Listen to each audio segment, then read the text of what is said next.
2026年3月3号19:35，矿山开工的大会。และทางหน้าห้องบรรดาห้องการของเมืองนักจิ๋วนะครับแขก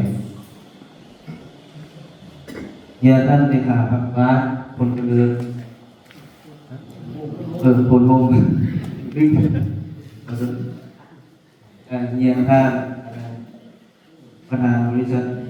สามองค์กรเราเป็นทีมม่วงนะครับที่เคารพและนับถืออย่างสูงได้นับถือรักแม่ของแม่ประชาชนบ้านพนมงเพื่อให้องค์ประชุมเราเมื่อใดของหลายความสำคัญเป็นลำต่อไปของเรียนเชิญท่านประธานมีคำเห็นในตอนเปิดองค์ประชุมจะเป็นทางการครับของเรียนเชิญ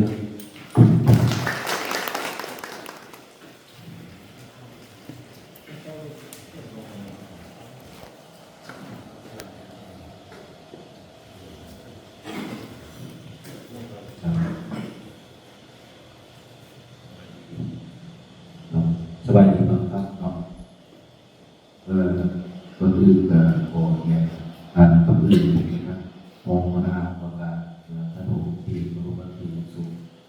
เรียนท่านหัวไหล่ผู้ประธานการเสียงเด็กใจที่รู้นับถือนับเป็นบรรดาท่านคณะทีมงานจากทางส่วนเกี่ยวข้องของแขวงของเมืองอำนาจการปกครองบ้านตลอดว่าผู้ในประชาชนเรียนทางผู้ต่างหน้าอย่างบริษัทก่อนลาวเป็นอีกว่ามือบริหารของกันซึ่งมันเป็นประสบของกองประชุมในเอาวันนี้แม่เพื่อเผยแพร่สัญญา CA หรือสัญญาทุกคนถูกแต่งแม่เล็กในเนื้อที่ 4.46 กิโลเมตรอยู่ขอบเขตบางปะกงวันทะโลของเขานี้หรือว่าคนอื่น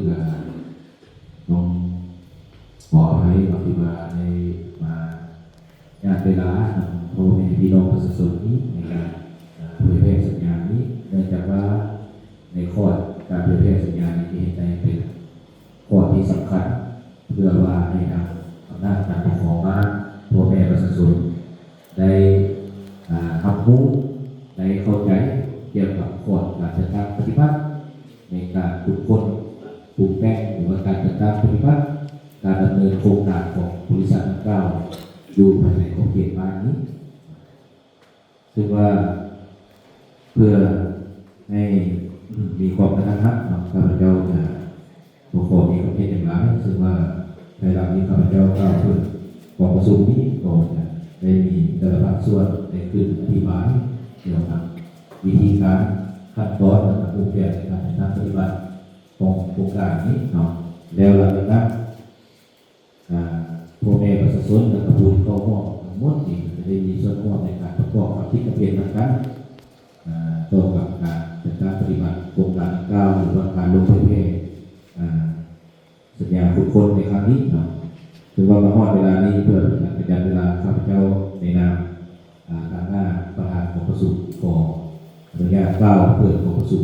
นับแต่เวลานี้เป็นต้นไปขอบใจหรือว่าเพื่อเป็นการปฏิบัติตามมาละนี้ลำดับต่อไปขอเรียนเชิญผู้ต่างหน้าจากห้องการคณะกรรมการคุ้มครองและส่งเสริมการถือแขวงได้ขึ้นบรรยายเกี่ยวกับสัญญาการทุกคนถูกแก้ไขเด็กในเนื้อที่ 4.46 กิโลเมตรครับ